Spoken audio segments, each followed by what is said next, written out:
Que nous lisons dans le livre de Matthieu. Lisons Matthieu chapitre 22. En relation de ce que nous venons de chanter, c'est Dieu lui-même qui nous a conviés. Alors Matthieu chapitre 22. Après cela, nous allons prier. Jésus prenant la parole, les parla de nouveau en parabole et il dit: le royaume de cieux est semblable à un roi qui fit des noces pour son fils.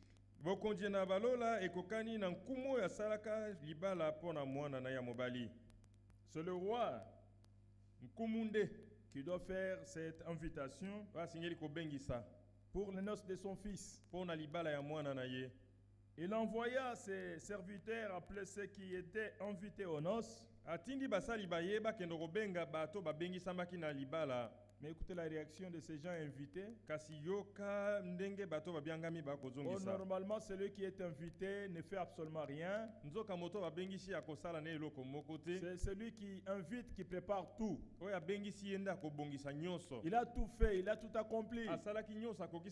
Il a tout préparé. Il vous dit simplement venez. Il vous fait l'appel, l'invitation. Mais regardez la réaction des gens. La Bible dit, mais ils ne voulurent pas venir.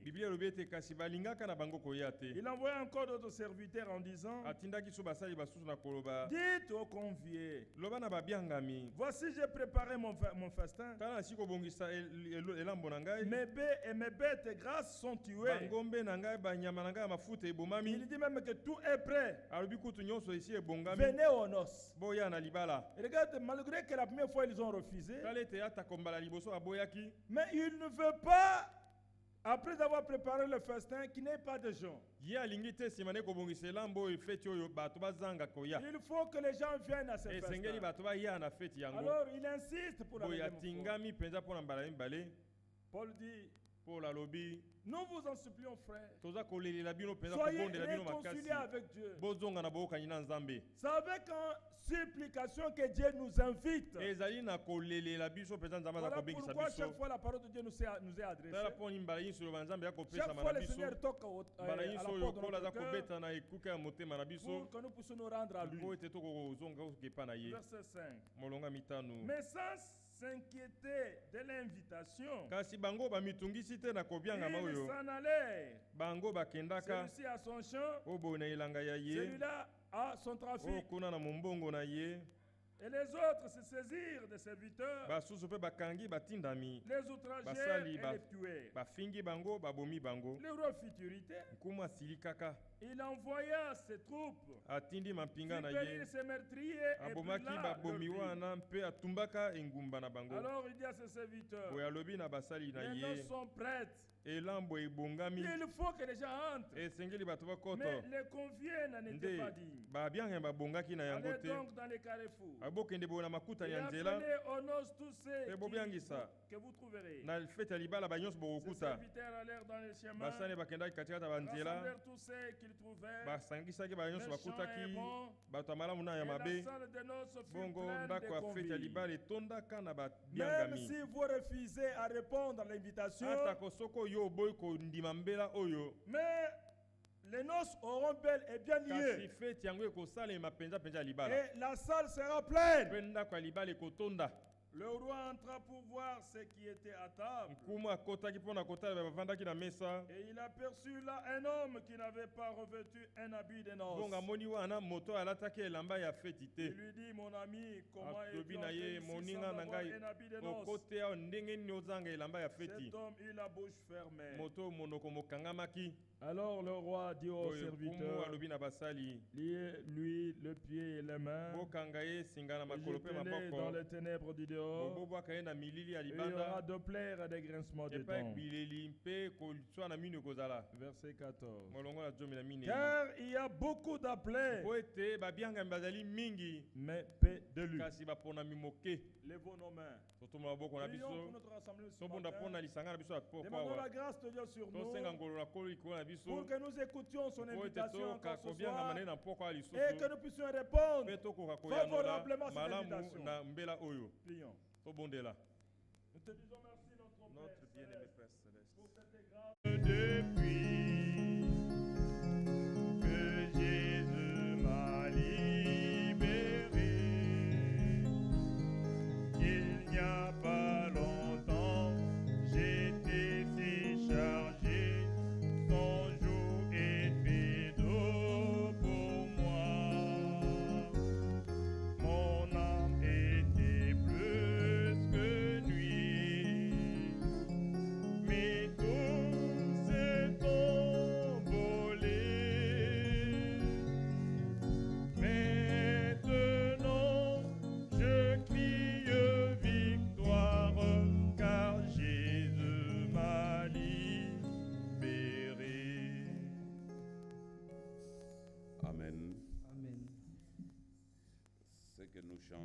Ce sont des réalités de la parole de Dieu. Et nous croyons ce que nous chantons. Nous ne nous réjouissons pas simplement de la mélodie, mais c'est surtout des paroles. Si en même temps que vous chantez, vous méditez aussi les paroles, on verra sur chaque visage des gens qui chantent avec joie, qui éprouvent le bonheur à cause de toutes ces promesses. Que le Seigneur vous bénisse. Je crois que nous sommes heureux de nous retrouver encore réunis ensemble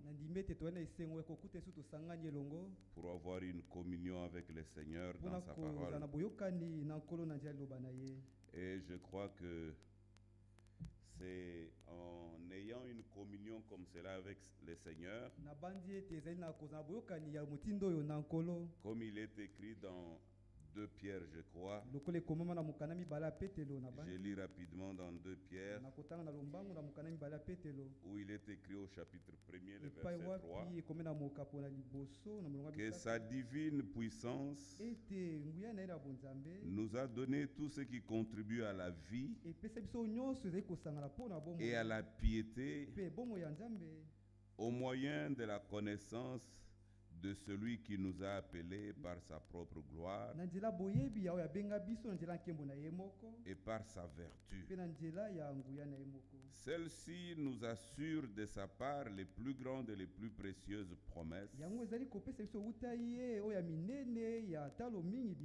afin que par elle, vous deveniez participants de la nature divine.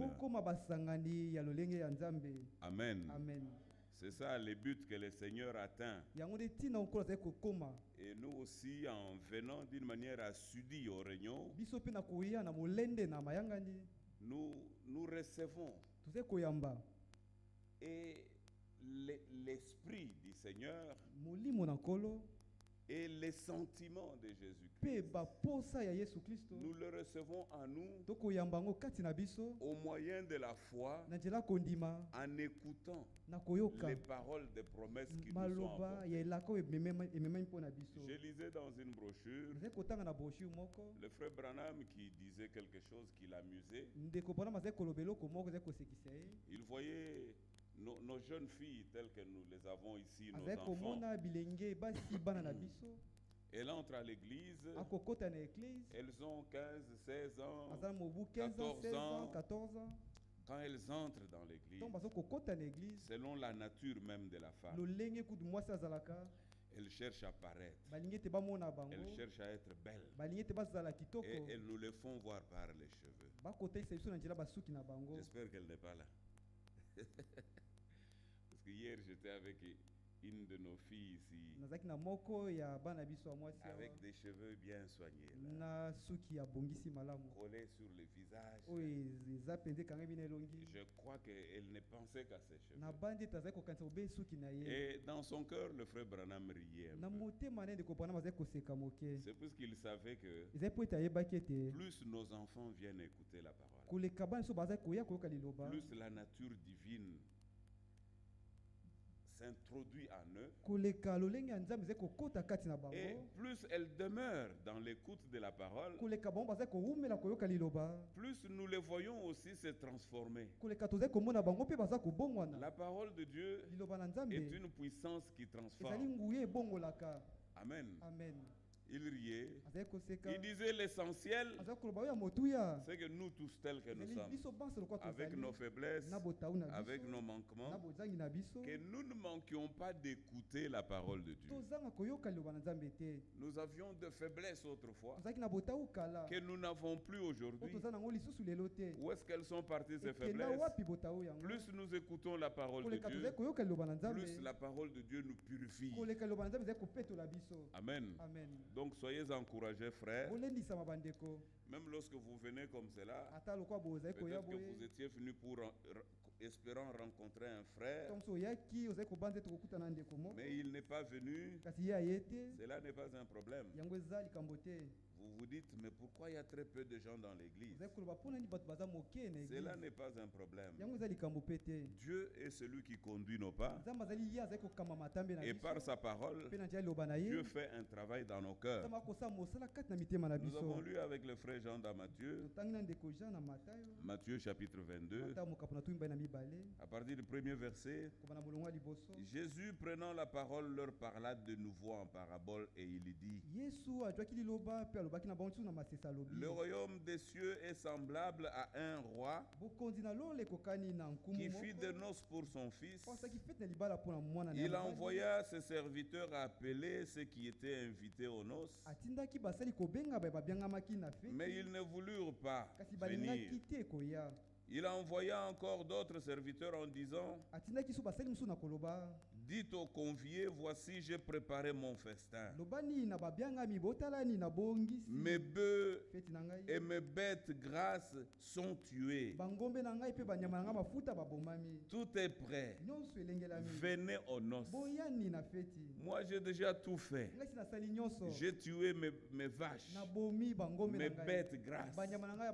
Maintenant si vous ne venez pas, je ne sais que faire avec ces choses que j'ai déjà tuées. Est-ce que vous comprenez quelle difficulté le Seigneur pouvait avoir? Tout a été fait. Il croyait réellement que les gens, les conviés viendront. Mais au moment de noces, ils n'ont pas voulu venir. Qu'est-ce qu'il doit faire? L'Écriture dit que c'est le Seigneur lui-même qui a résolu de nous sauver. Vous voyez cette parabole? Le Seigneur a résolu de nous sauver. Mais ceux qui sont conviés à ce salut, ils ne veulent pas prendre le chemin qui conduit vers le salut. Chacun veut prendre son chemin. Et ça, c'est regrettable. Plus loin au verset 11, le roi entra pour voir. Puisque les serviteurs sont sortis, ils sont allés, ils ont pris n'importe qui. L'Écriture dit au verset 5, mais sans s'inquiéter de l'invitation, ils s'en allèrent. Celui-ci a son champ, celui-là a son trafic, et les autres se saisirent des serviteurs, les outragèrent et les tueurs. Le roi fit irrité, il envoya ses troupes et fit périr ses meurtriers et brûla leur ville. Alors il dit à ses serviteurs, les noces sont prêtes, mais les conviés n'en étaient pas dignes. Allez donc dans les carrefours et appelez aux noces tout ce que vous trouverez. Vous comprenez, vous suivez très bien.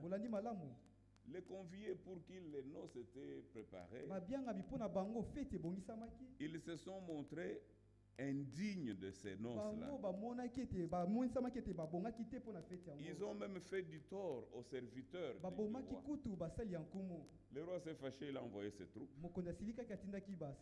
Ces hommes ont été tués.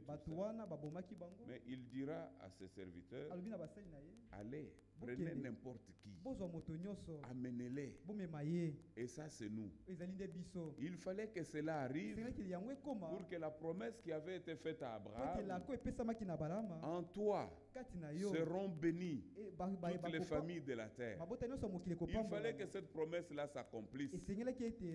Et pour qu'elle trouve son accomplissement, comme vous pouvez le lire dans Romains, pour qu'elle trouve son accomplissement, le même Dieu a rendu incrédule Israël pour que sa grâce puisse tourner vers nous et être reçue comme grâce. Mais il y a une chose importante. Au verset 11, le roi entra pour voir ce qui était à table.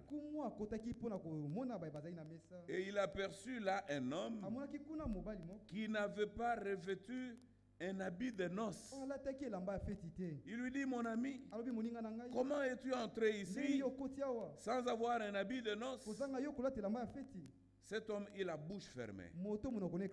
Alors le roi dit au serviteur, liez-lui les pieds et les mains et jetez-les dans les ténèbres du dehors, où il y aura des pleurs et des gémissements et des grincements de dents. Car il y a beaucoup d'appelés, mais peu de lus. Vous comprenez, frère, que c'est toujours le roi qui a dit à ses serviteurs qu'allez dans les carrefours et appelez aux noces tous ceux que vous trouverez.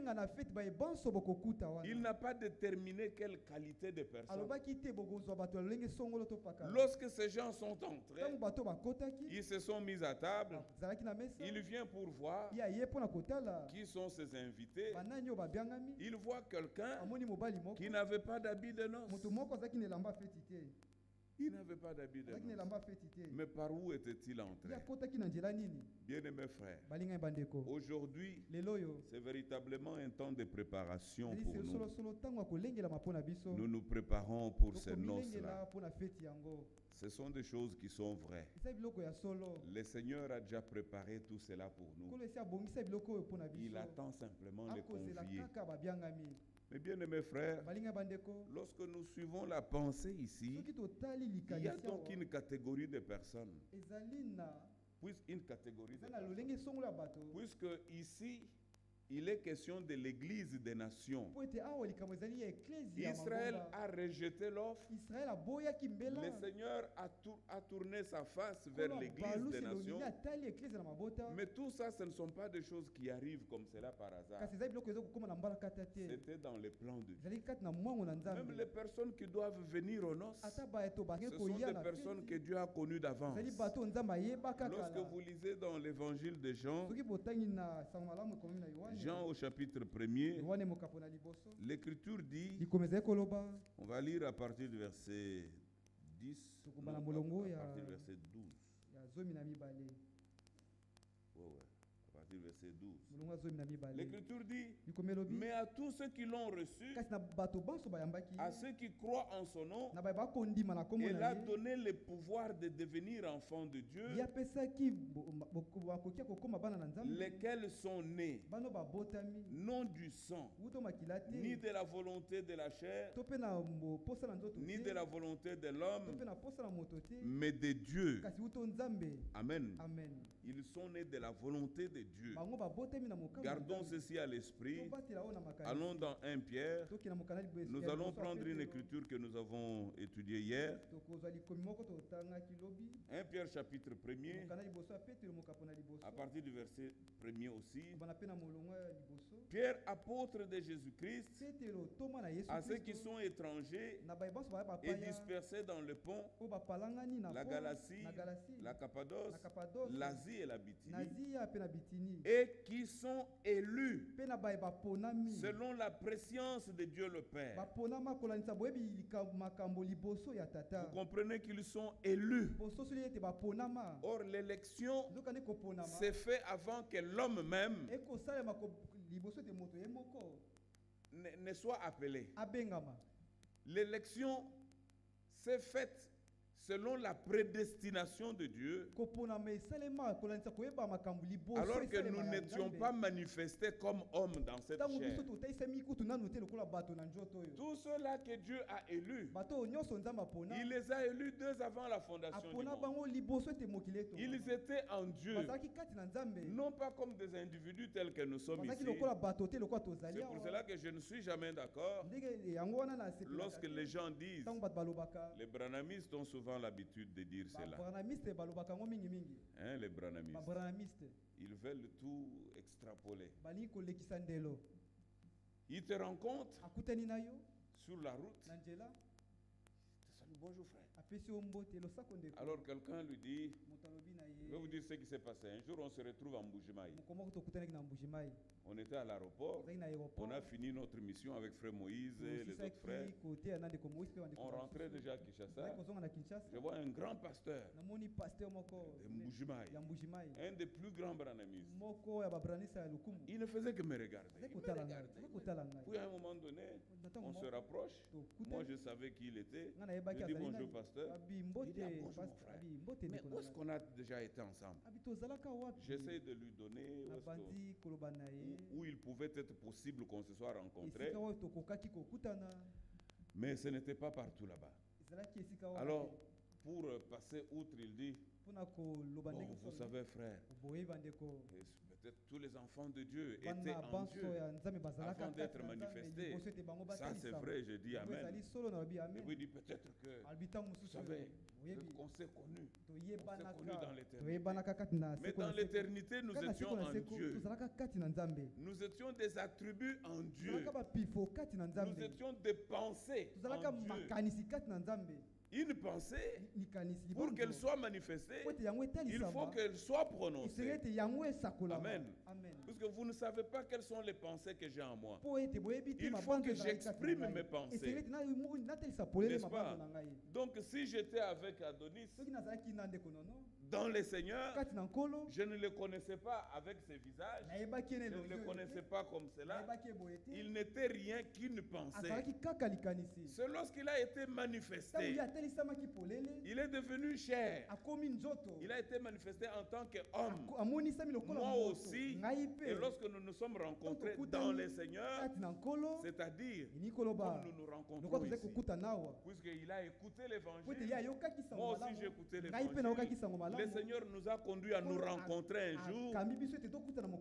Et je l'ai vu. On lui a dit, celui-là c'est le frère Nono.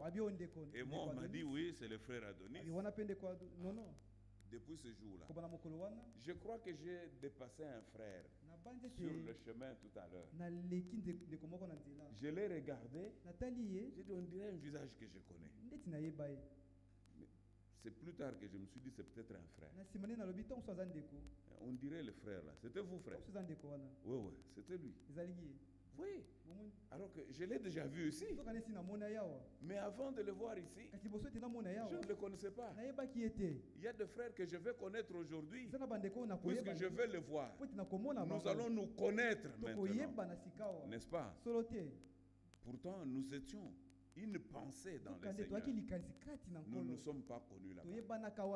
Pour que nous nous connaissions, il fallait que nous soyons manifestés dans cette chair.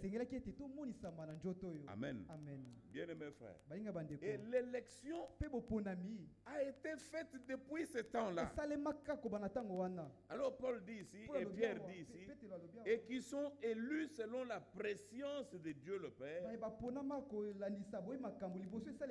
par la sanctification de l'Esprit, afin qu'ils deviennent obéissants. Amen. Et qu'ils participent à l'aspersion du sang de Jésus. Amen. C'est ceux-là qui ont été dans cette condition-là, dans le Seigneur, dès avant la fondation du monde. Ceux-là, lorsqu'ils écouteront la parole de l'évangile, ce sera l'appel qui va les appeler pour qu'ils acceptent le Seigneur, qu'ils reçoivent la semence et qu'ils soient appelés fils de Dieu. C'est ainsi que dans Jean où nous avons lu qu'il est écrit que lesquels sont nés non de la volonté de l'homme.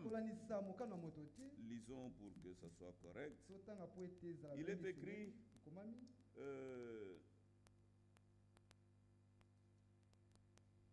mais à tous ceux qui sont, verset 12, à tous ceux qui l'ont reçu, à ceux qui croient en son nom, il a donné le pouvoir de devenir enfants de Dieu, lesquels sont nés non du sang, ni de la volonté de la chair, ni de la volonté de l'homme, mais de la volonté de Dieu. Amen. Bien-aimés frères, beaucoup peuvent écouter l'appel de l'évangile, comme on le disait hier, mais très peu simplement. Lorsqu'ils répondront à cet appel de l'évangile, manifesteront le but de Dieu. Amen. Puisque lorsque Dieu nous appelle comme cela, c'est pour que nous soyons manifestés comme ses fils, des fils et des filles de Dieu, qui sont nés non de la volonté du sang, ni de la volonté de la chair, ni de la volonté de l'homme, mais qui sont nés et manifestés selon la volonté de Dieu. Amen. Bien-aimés frères, maintenant dans Pierre ici, la pensée a été rendue claire par rapport au but de Dieu. Il dit qu'ils sont élus selon la préscience de Dieu le Père, par la sanctification de l'Esprit, afin qu'ils deviennent obéissants et qu'ils participent à l'aspersion du sang de Jésus-Christ. Donc qu'ils soient sanctifiés. Amen. Bien-aimés frères, ces buts-là, les buts de Dieu, il sera atteint. Pour mieux comprendre ceci, dans 2 Thessaloniciens,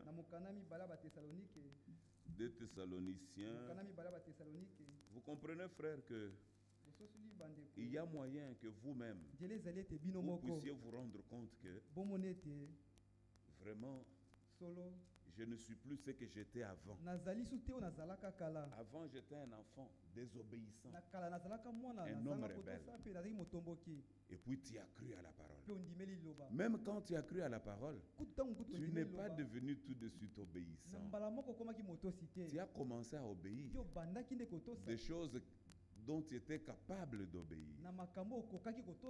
Mais plus tu demeures dans la parole, plus tu demeures avec le Seigneur, la Bible dit, vous connaîtrez la vérité et la vérité vous rendra libre.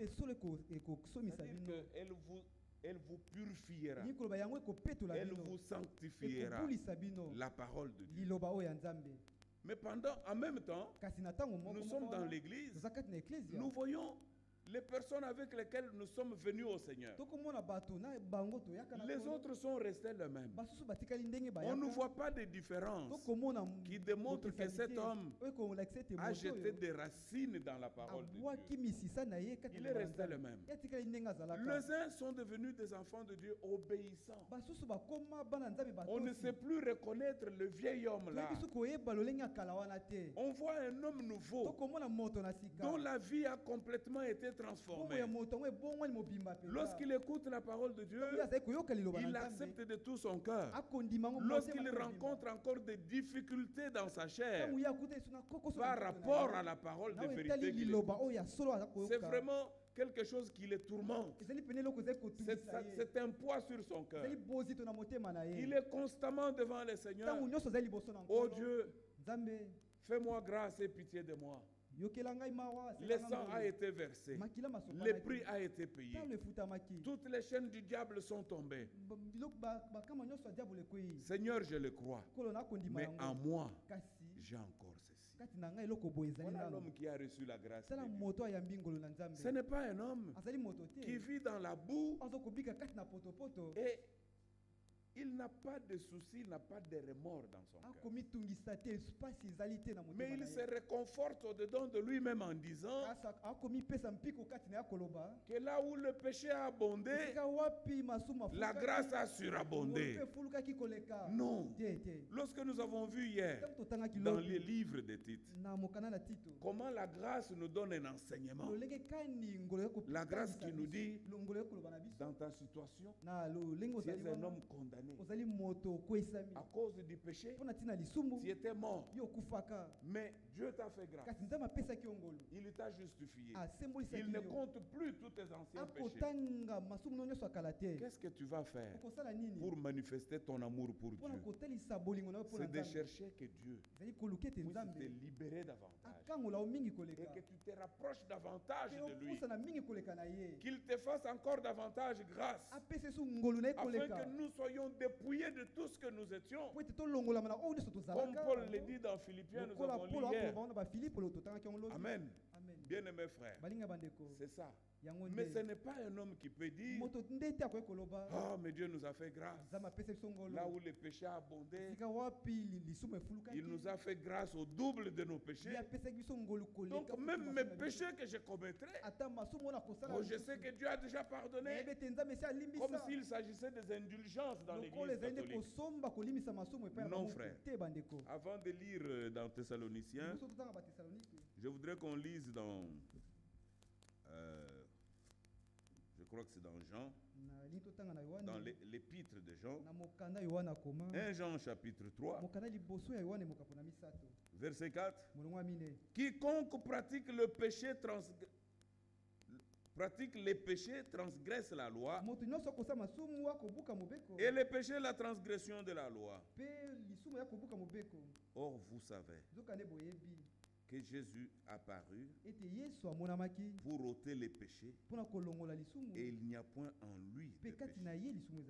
Quiconque demeure en lui ne pratique pas les péchés.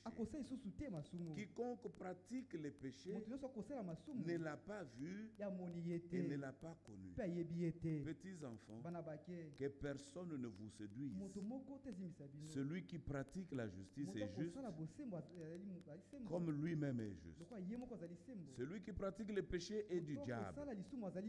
Car le diable pêche dès le commencement. Le Fils de Dieu apparut afin de détruire les œuvres du diable. Quiconque est né de Dieu ne pratique pas les péchés. Amen.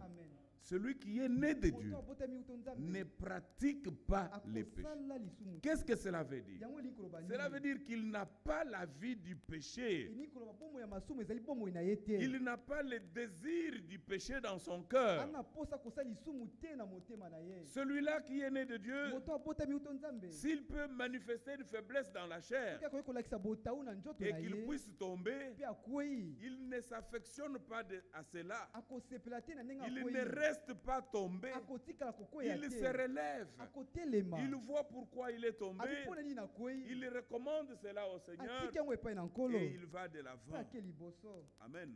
L'Écriture dit, quiconque est né de Dieu ne pratique pas les péchés parce que la sémence de Dieu demeure en lui et il ne peut péché. C'est-à-dire qu'il ne peut même pas. Pourquoi? Parce qu'il est né de Dieu. Amen. Bien-aimés frères, vous comprenez quelle grâce merveilleuse le Seigneur nous a fait. Non pas simplement que par le moyen de la grâce, nos péchés sont pardonnés, mais aussi nous sommes régénérés. Nous avons une vie nouvelle qui ne s'affectionne pas avec le péché. Pourquoi? Puisque nous sommes la sémence de Dieu. Et lorsque cette sémence de Dieu doit être manifestée, c'est pour que le but de Dieu soit atteint. Amen. Dans 2 Thessaloniciens chapitre 2, au verset 13, l'Écriture dit, pour nous frères bien-aimés du Seigneur, nous devons à votre sujet rendre continuellement grâce à Dieu parce que Dieu vous a choisi dès le commencement. Pourquoi? Pour le salut, par la sanctification de l'esprit et la foi dans la vérité. Vous comprenez? Je voudrais qu'on comprenne très bien la pensée. Dieu vous a choisi dès le commencement pour le salut. Or, nous savons, frères, que pour ce qui concerne le salut, tout celui qui a cru dans le Seigneur Jésus-Christ comme son Seigneur et son Sauveur, la Bible dit qu'il est sauvé. Nous voyons les charismatiques ici. Ils écoutent la parole, ils font à genoux, ils font une repentance, ils vont dans l'eau du baptême, ils sont baptisés dans le nom du Seigneur et Sauveur Jésus-Christ. Bien-aimés frères, mais ça s'est arrêté là-bas. Ça s'est arrêté là-bas. Lorsqu'ils écoutent la parole de vérité, que Dieu a prédestiné d'avance pour les élus, afin qu'ils soient sanctifiés et qu'ils participent à l'aspersion du sang de Jésus-Christ, qu'ils soient sans tache. Comme nous le lisons dans Éphésiens chapitre 4, le travail pour lequel le ministère a été envoyé. Bien-aimés frères, que la parole puisse nous purifier, nous laver, et que nous, afin que nous devenions sans tache ni ride, pour paraître ce jour-là irréprochables devant lui. Mais eux, puisque ce sont des envoyés, et ce sont plutôt des appelés, ils n'arrivent pas à ce niveau-là. Ils ne peuvent pas atteindre ce niveau-là, puisque ne peuvent atteindre ce niveau que ceux pour qui Dieu a envoyé la parole de vérité. Nous allons y arriver. L'Écriture dit, nous rendons continuellement grâce à Dieu parce que Dieu vous a choisi dès le commencement pour le salut, par la sanctification de l'esprit et par la foi dans la vérité. C'est à quoi il vous a appelé par notre évangile. Vous, frères, lorsque le Seigneur vous a appelé par notre évangile, ce n'est pas pour vous arrêter simplement à la danse, ou l'adoration, la louange. Oh, dans cette église, il n'y a pas de louange. Mais ce que nous faisons là, nous louons le Seigneur avec des cantiques inspirés. La louange, ce n'est pas simplement dire qu'il faut que vous puissiez sauter et danser. Non, ça la plupart d'entre nous, ils l'ont fait dans le monde. Lorsque nous voyons ces gens-là qui dansent, qui transpirent, ont-ils loué Dieu? Ils n'ont pas loué Dieu. Ils se sont réjouis dans leur chair. Mais pour nous, frères, cette écriture est vraiment bonne. L'écriture dit, c'était le verset 14, il dit, c'est à quoi il vous a appelé par notre évangile, pour que vous possédiez la gloire de notre Seigneur Jésus-Christ. Donc nous, lorsque le Seigneur nous a appelés, c'est pour que nous expérimentions la sanctification de l'esprit par la foi dans la parole de vérité. Et nous atteindrons ce but-là, puisque c'est pour cela que Dieu nous a appelés par l'évangile, pour qu'à la fin de tout, nous puissions posséder la gloire de notre Seigneur Jésus-Christ. Dans Éphésiens chapitre 1er, l'Écriture dit ceci, au verset Éphésiens chapitre 1er, le verset 6.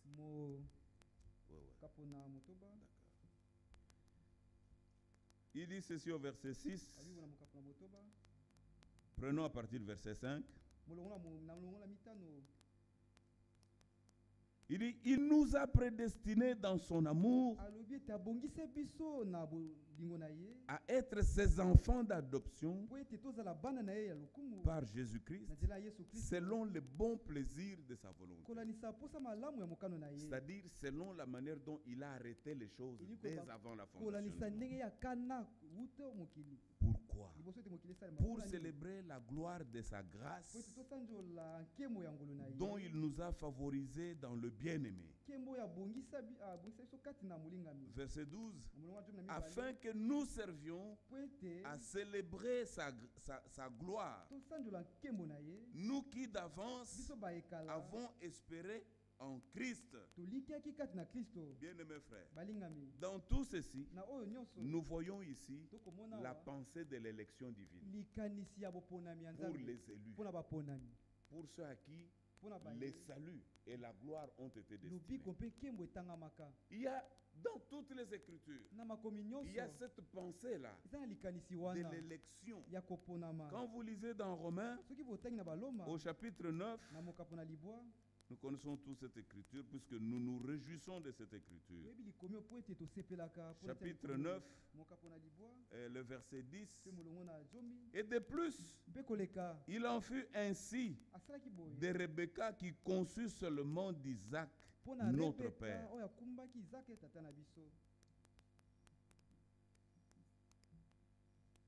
frère n'a pas de serviette. Je vois comment...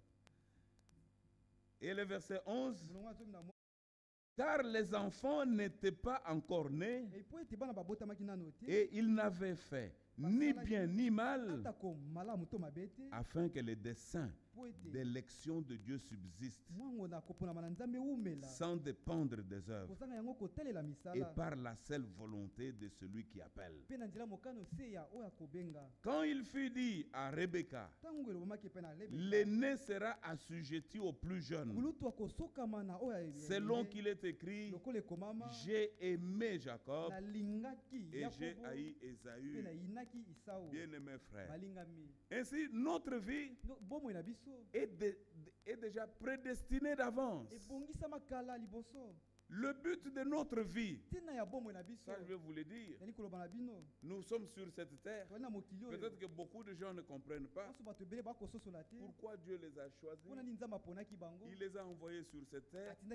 Pourquoi Dieu a pardonné leurs péchés. Pourquoi Dieu les a mis dans une dispensation de la grâce. Mais le but de notre vie, nous avons été prédestinés à pouvoir manifester et célébrer la gloire de la grâce de notre Dieu. En d'autres termes, la victoire de la grâce. Amen. La victoire, la grâce a une victoire. C'est puisque Dieu nous a fait grâce que nous pouvons aussi aujourd'hui commencer à dire que nous avons la victoire sur le monde, nous avons la victoire sur le péché, et que cette victoire-là, c'est notre foi. La foi en quoi? Dans nos propres œuvres? Non. La foi dans l'œuvre qui a été accomplie à Golgotha. C'est dans cette œuvre-là que Dieu nous a donné la victoire. Et lorsque nous marchons dans cette victoire, à la fin, comme nous l'avons lu dans Éphésiens, c'est pour célébrer la victoire de la grâce que Dieu nous a faite.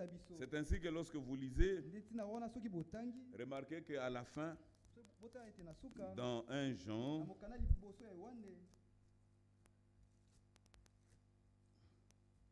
dans 1 Jean chapitre 3, l'Écriture dit, voyez quel amour le Père nous a témoigné pour que nous soyons appelés enfants de Dieu.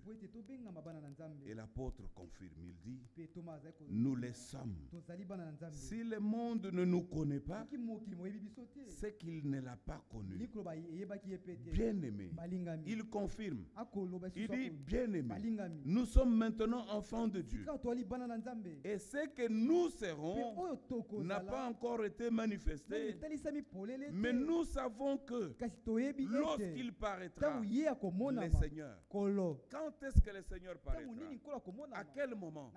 C'est lorsque toute chose sur la terre sera ramenée comme au commencement. Par la parole de Dieu, notre vie sera restaurée. À ce moment-là, lorsque le Seigneur paraîtra, l'Écriture dit que nous serons semblables à lui parce que nous le verrons tel qu'il est. Quiconque a cette espérance en lui se purifie lui-même. Se purifie comme lui-même est pur. Et le frère Franck dit ici que lorsqu'il dit que lorsqu'il paraîtra, nous serons semblables à lui, cela veut dire tout à la fin, avant que nous soyons enlevés, lorsque le Seigneur paraîtra, l'Écriture dit que nous serons transformés. Le même éclat de gloire qui sera sur le Seigneur, le même éclat de gloire sera aussi sur nous. Amen. Quel est cet homme? Par sa propre force, aurait pu atteindre ce niveau de perfection-là? Personne. Personne. Alors les gens nous appellent, oh, les sans effort. Et nous les appelons les éphoristes. Les éphoristes. Nous disons les sans effort. Ils nous appellent nous les sans effort. Mais quel est l'effort que nous devrions? Alors que lorsque vous lisez dans les livres de Lévitique, c'est pas pourquoi on va dans tous ces livres, mais lisons carrément dans Lévitique et nous allons continuer la pensée. L'Écriture dit ceci dans Lévitique 23. Lévitique 23. Lévitique 23. L'Écriture dit, prenons le verset...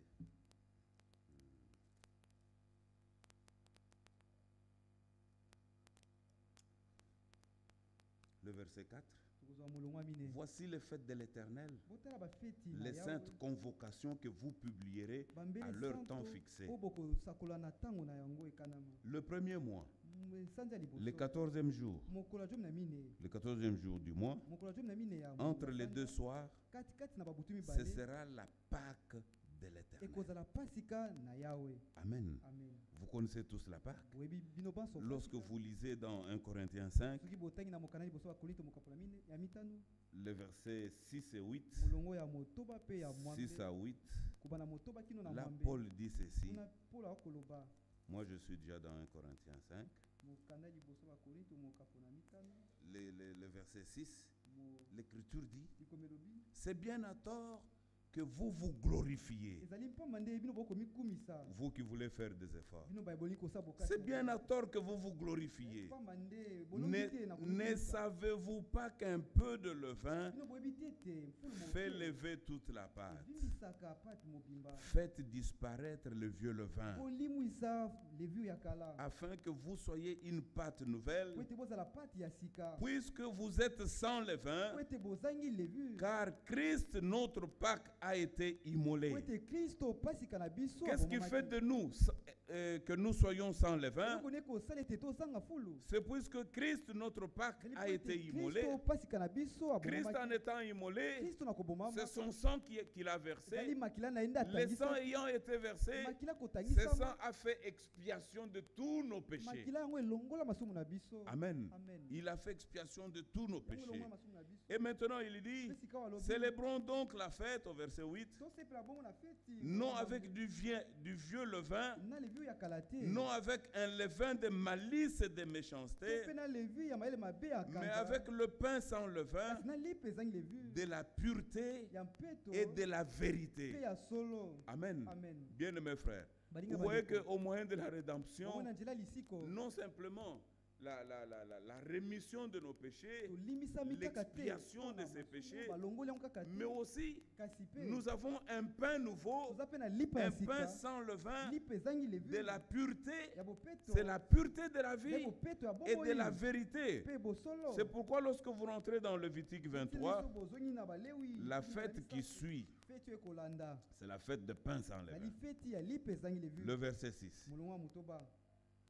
Et le 15e jour de ce mois, après que la Pâque ait été immolée, bien-aimés frères, la Pâque a été immolée, Christ le Rédempteur a été manifesté, l'agneau a été immolé, le sang a été versé, le rachat, nous avons été rachetés pour appartenir à Christ qui nous a rachetés et vivre une vie consacré à Dieu, puisque Christ a payé le prix, afin que nous ne nous appartenions plus à nous-mêmes, que nous n'appartenons plus au monde, mais que nous puissions lui appartenir. Alors ça c'est au début même de l'Église.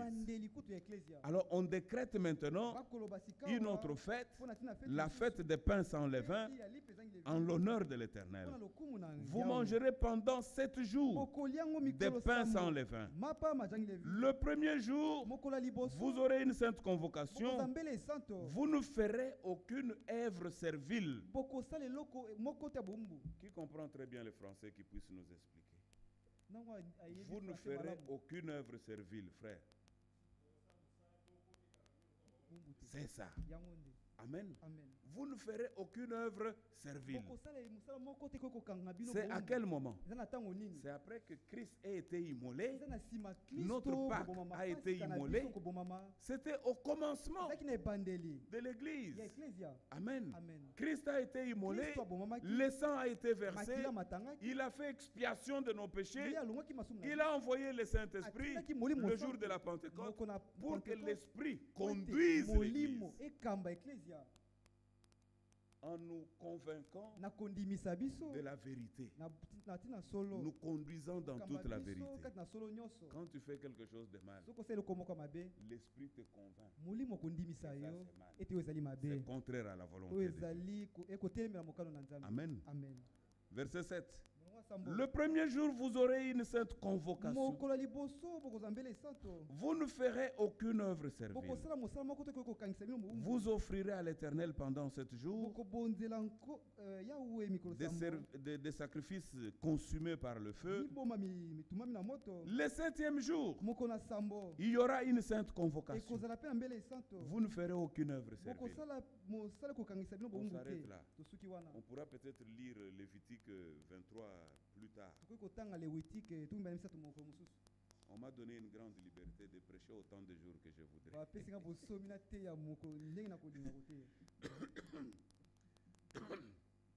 Vous voyez ça, frère? Pendant tous les âges de l'Église, il n'y a plus de servitude.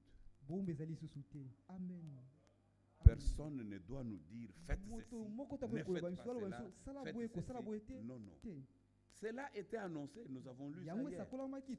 C'était déjà annoncé dans Ésaïe 40, verset 1. Consolez, consolez mon peuple, dit votre Dieu. Parlez au cœur de Jérusalem et criez-lui. Quand on dit parler au cœur de Jérusalem, les commentaires de Scofield disent parler tendrement. Parler intimement. Ces peuples, je l'aime. Il a de la valeur à mes yeux. Ne les brutalisez pas. Mais parlez-lui tendrement. Parlez-lui avec amour. Puisque moi, le Dieu qui a choisi ces peuples, je l'ai choisi par amour. Pour lui manifester mon amour. Donc vous qui lui parlez, parlez-lui tendrement. Criez-lui que sa servitude est finie. La servitude ici, c'est travail dur, le travail forcé. Et la loi disait, celui qui choisit de vivre sous la loi. Alors l'écriture dit, celui qui mettra ces choses en pratique vivra par elle. Or la loi était un tout. Vous pouvez faire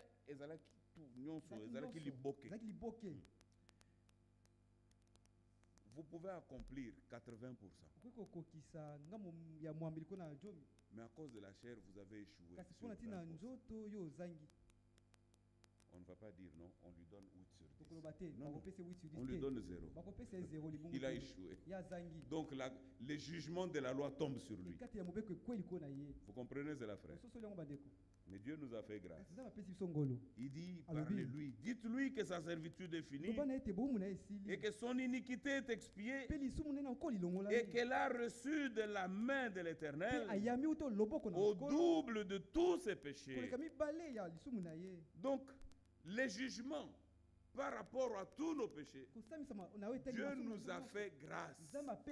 Et l'Écriture dit dans Romains, là où le péché abonda, la grâce a surabondé.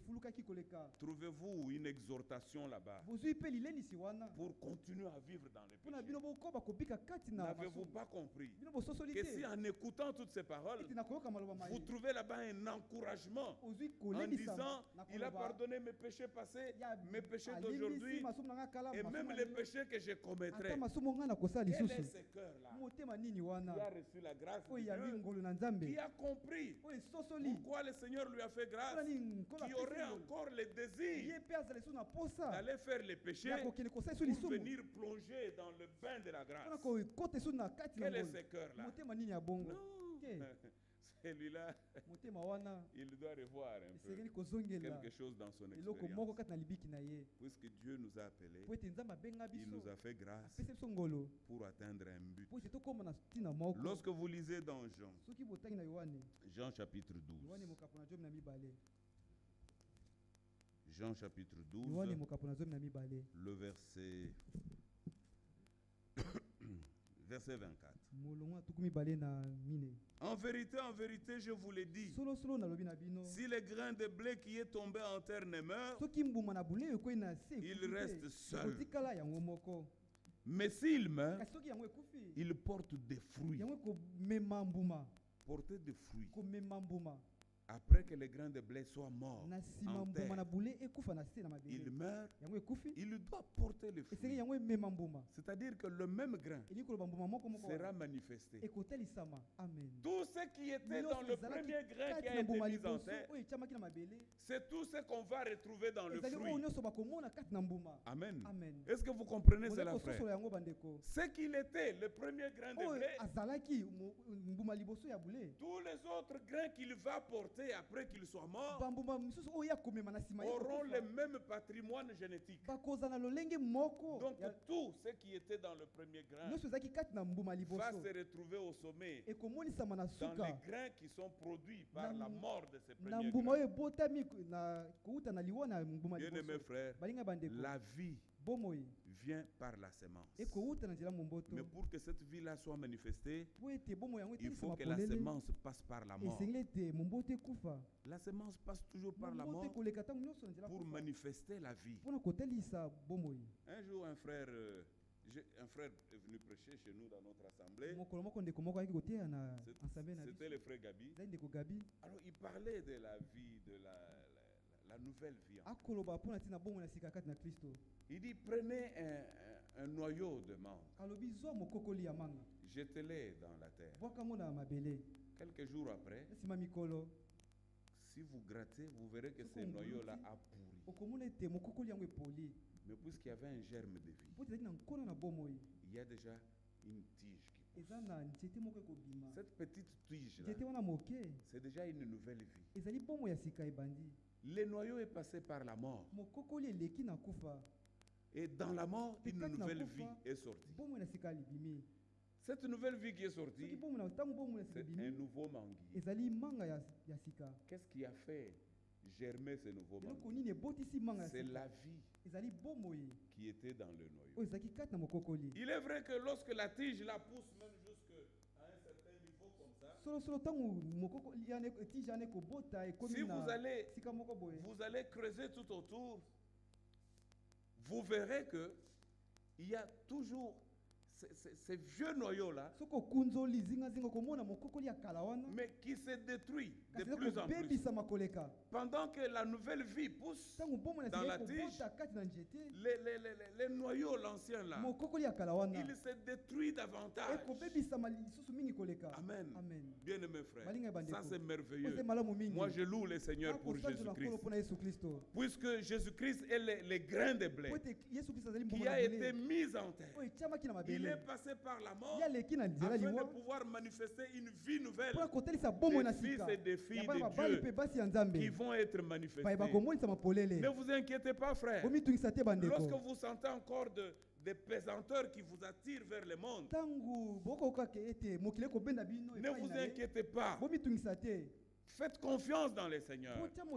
Puisque si vous êtes des fils engendrés par cette semence qui a été mise en terre, plus la vie de Dieu s'installe en nous, plus aussi le vieil homme va en se détruisant. Vous comprenez cela? Nous pouvons le lire ici dans Éphésiens.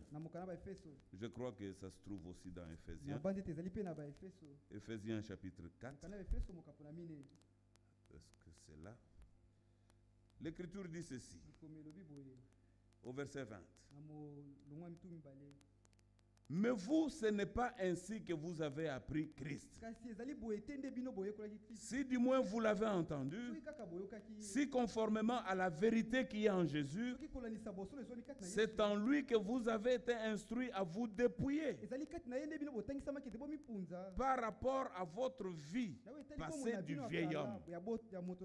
Vous voyez, l'Écriture dit que cette vie-là, c'est une vie passée.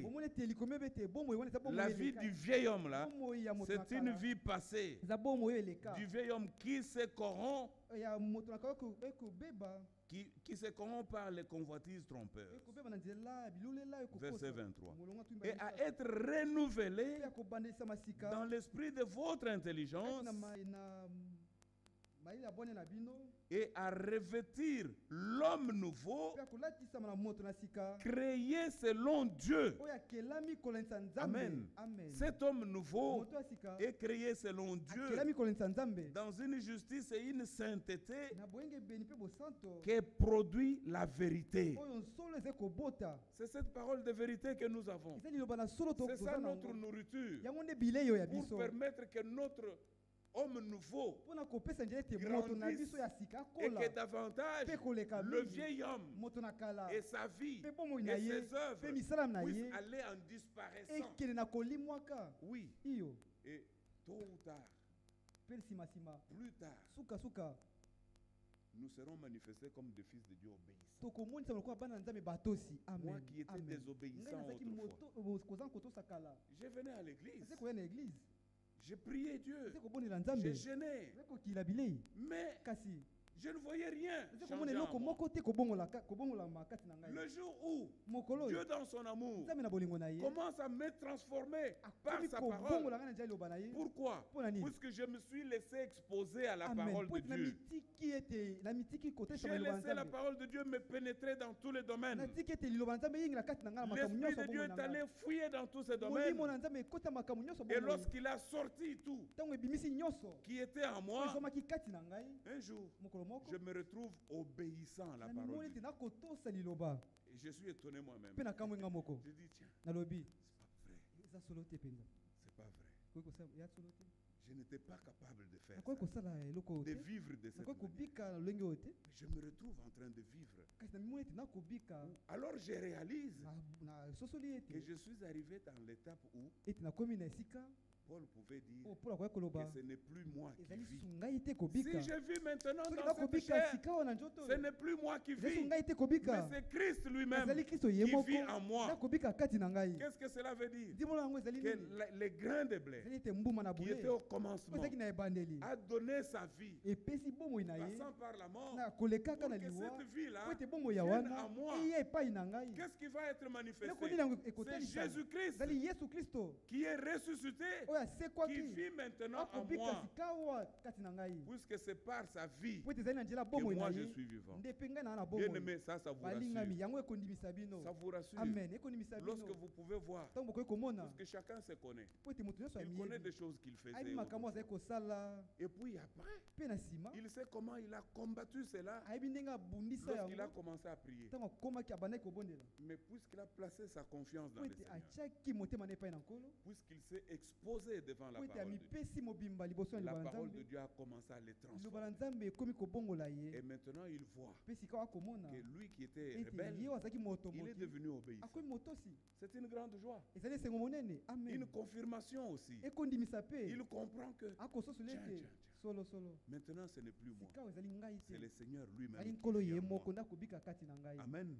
Bien-aimés frères, il n'y a que ceux-là qui ont été connus d'avance par le Seigneur, qui étaient une pensée dans le Seigneur, qui lorsqu'ils sont manifestés sur la terre, ils peuvent s'approprier des promesses de Dieu. Ils peuvent expérimenter la parole de Dieu. Dans Galates chapitre 3, le verset 19, nous allons tirer juste quelque chose. L'Écriture dit là-bas, c'est Paul qui pose la question. Il dit, pourquoi donc la loi? Et il répond, elle a été donnée ensuite. Non, Sima. La loi a été donnée ensuite à cause des transgressions, jusqu'à ce que vienne la descendance à qui la promesse avait été faite. Ouh là là, c'est vraiment merveilleux.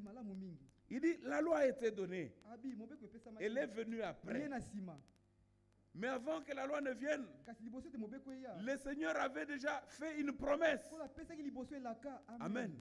Cette promesse remonte depuis Abraham. Mais si nous allons plus loin, nous trouvons que la promesse remonte depuis Genèse. Lorsque Adam et Ève sont tombés, ils ont été jetés dans la déchéance à cause de la désobéissance. Quand le Seigneur vient et il proclame la sentence, il fait une promesse. Il dit, la semence de la femme viendra. Elle t'écrasera la tête et toi tu lui mordras les talons. Il annonçait déjà le Rédempteur. Amen. Il annonçait le Rédempteur par lequel Dieu pouvait de nouveau avoir des fils et des filles. Mais cette fois-là, un fils issu de lui, par lequel ce fils semence pouvait donner de fils et de filles à Dieu. Oui, et il a été manifesté. Lorsque Jean prend cela, il dit que le grain de blé qui est passé par la mort, il lui donne d'autres grains. Ces grains-là sont la manifestation du premier grain qui a été mis en terre. Amen. Bien-aimés frères. Et ici, Dieu en lui avait des promesses. Il fallait que ces promesses s'accomplissent.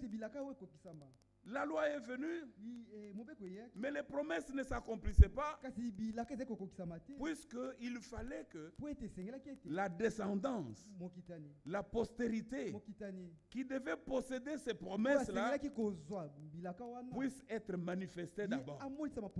Jésus-Christ est venu et la semence, la descendance a été manifestée. Lorsque vous lisez dans Galates chapitre 4, le verset 4, chaque chose devait venir en son temps. L'Écriture dit, mais lorsque les temps ont été accomplis, Dieu a envoyé son Fils, né d'une femme, né sous la loi, afin qu'il rachète ceux qui étaient sous la loi, afin que nous recevions, nous, l'adoption. Amen. Il devait d'abord faire la rédemption. Ésaïe chapitre 26.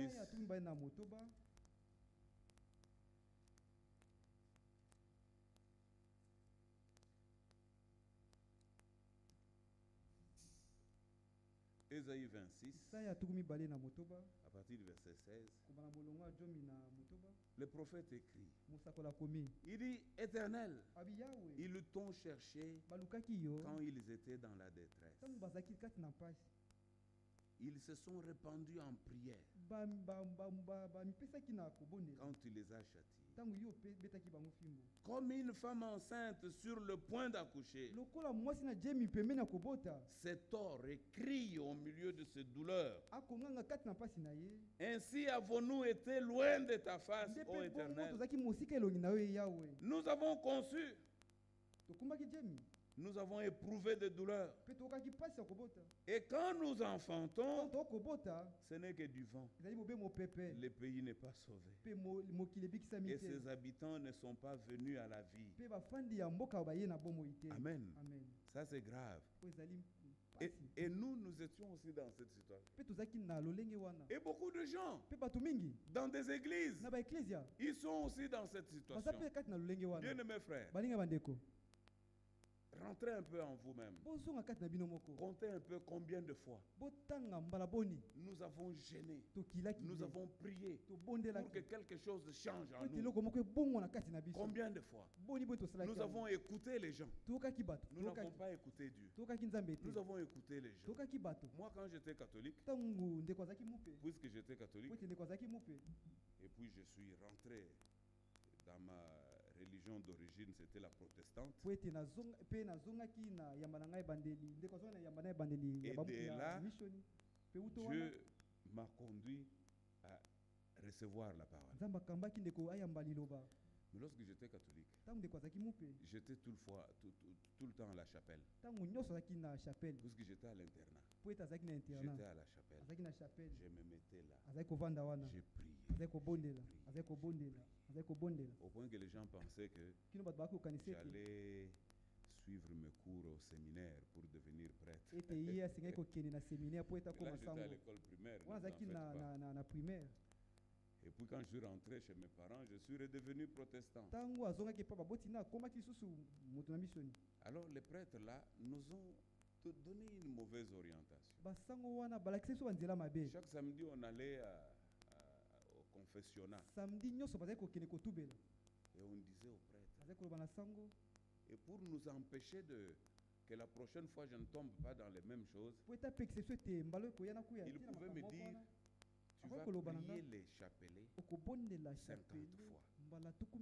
Donc ça te prend presque une heure. Notre Père qui est au ciel, que ton nom soit sanctifié, que ton règne vienne. Je vous salue Marie. Et puis autre chose là, gloire. Et on faisait ça. Quand tu sors là, les copains ont fini de jouer au football. C'est maintenant l'heure d'aller là on allait manger au réfectoire. Et les gens se sont convertis. Ils sont venus au Seigneur. Ils ont écouté l'évangile. Ils ont dit qu'ils ont donné leur vie au Seigneur. Mais ils n'ont pas cherché à savoir que disent les Écritures dans telle situation. Quand il a des difficultés, il s'enferme dans sa chambre. Il jeûne 3 jours. Et ils ont ajouté à sec. Et il reste là. Vous savez, quand vous êtes très fatigué, c'est la fatigue, c'est la faim. Vous n'avez plus de force pour prier. Vous n'avez plus de force. Alors là, vous comptez sur les jeunes pour que le Seigneur vous donne ce que vous désirez. Je ne dis pas que cela est mauvais. Faites-les lorsque vous êtes inspiré, lorsque vous êtes conduit dans cette voie-là. Faites-les. Bien-aimés frères. Mais si dans tout ça, vous le faites sans connaître, sans avoir la révélation de la volonté de Dieu, ici nous avons vu, l'Écriture dit, nous avons conçu, nous avons éprouvé des douleurs. Et quand nous enfantons, ce n'est que du vent. Ce n'est que du vent. Moi-même, il m'est arrivé plusieurs fois. J'ai gêné pour 7 jours. J'ai gêné pour 3 jours. J'ai gêné pour... Donc, plusieurs fois, on gênait pour que les péchés nous quittent. Seigneur, manifeste la vie. Je sens qu'il n'y a pas de vie. Le souci est bon. Mais quelle est la réponse que vous donnez à ces soucis-là? Ce n'est pas les jeunes. Les jeunes expriment les soucis. Mais la solution, ce n'est pas les jeunes. La solution, c'est que vous ouvrez votre cœur pour recevoir la solution qui vient de Dieu. La parole de Dieu. Amen. Lorsqu'on terminait tout ça, c'était des œuvres. Puisque les gens en parlaient. Frère Nono a fait 7 jours de jeûne sans manger, sans boire. Et lorsqu'on sortait, c'était souvent un samedi soir. Très fatigué. Les frères nous regardent. La gloire va à qui? La gloire vient à moi. Et non à Dieu.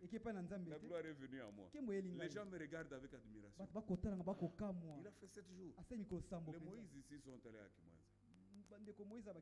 Ils ont fait une fois 14 jours. Une autre fois 21 jours. Ils avaient maintenant des ambitions pour faire 40 jours. C'est quoi?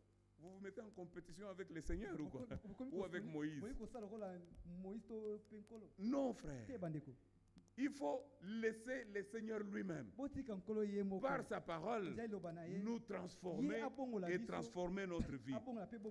Si vous êtes de lui, des semences prédestinées, il vous a prédestiné pour un but. Et Dieu qui n'échoue pas, il accomplira ce but-là. Amen. Il accomplira ce but-là. Bien-aimés frères, combien de fois n'avons-nous pas prié? Et lorsqu'on sortait de là, toujours une fausse expérience. Puisque cela n'a pas été fait par Dieu. Pour que cela soit fait par Dieu, il nous la communique au moyen de la parole de la prédication ici. La prédication de la parole de vérité. Dites oui et amen à cette parole. Lorsque c'est une injonction de la parole de Dieu, dites oui dans votre cœur.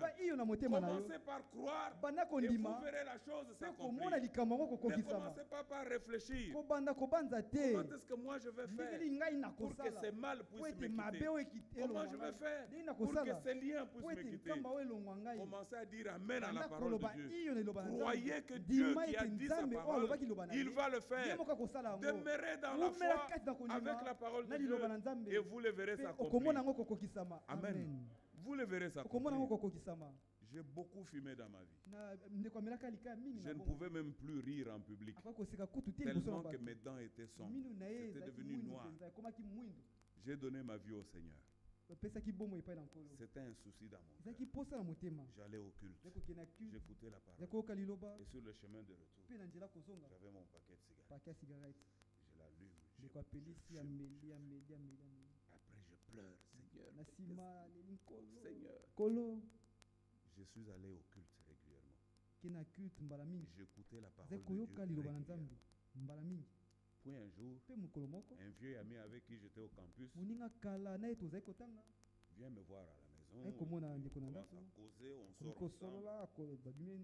ensemble. 30 minutes, 1 heure, 1 heure et demie.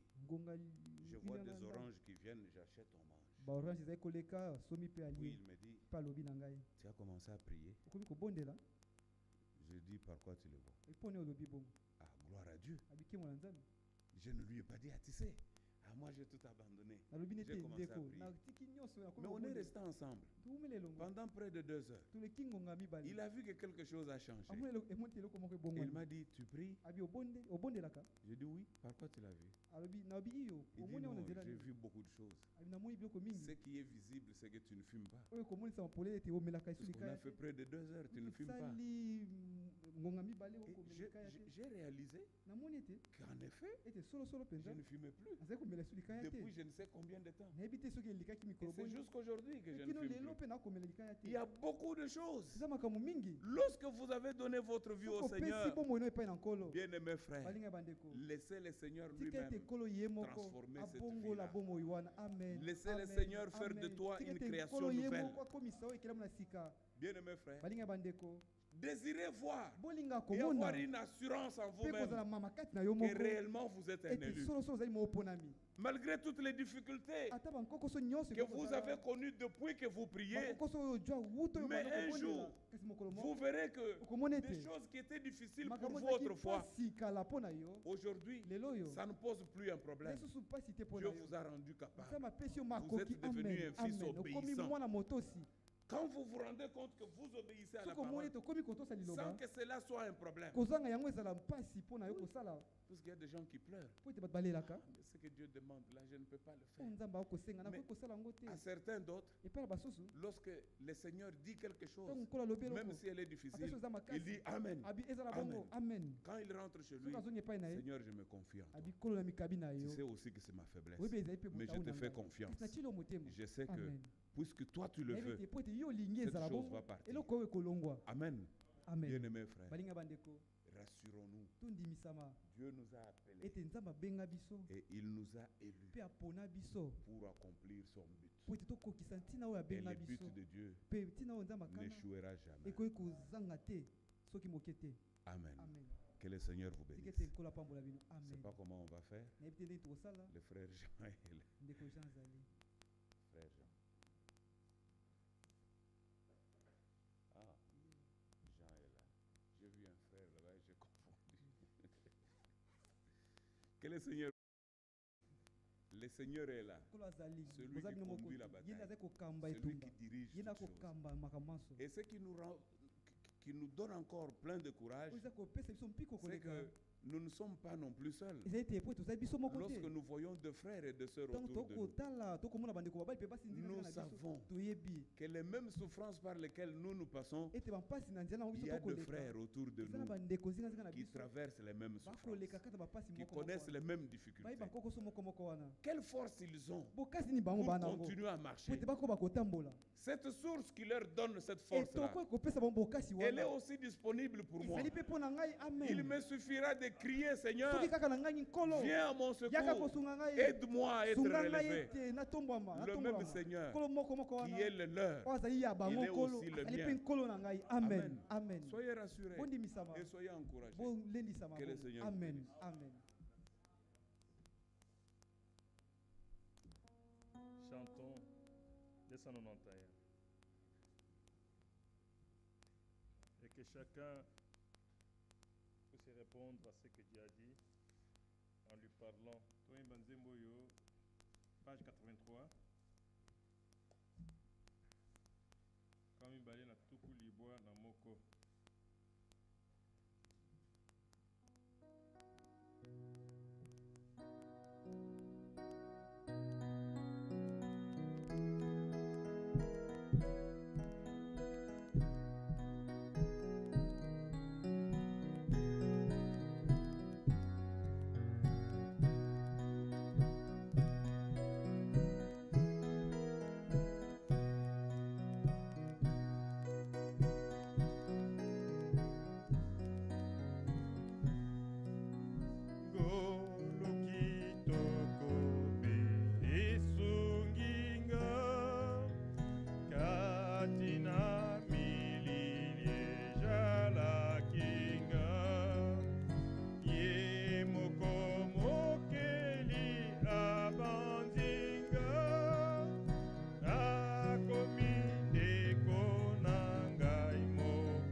Ko kite ko mi bo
C'est recommandons au Seigneur. C'est lui qui atteindra le but. Et c'est ainsi avec chacun de nous. Prions.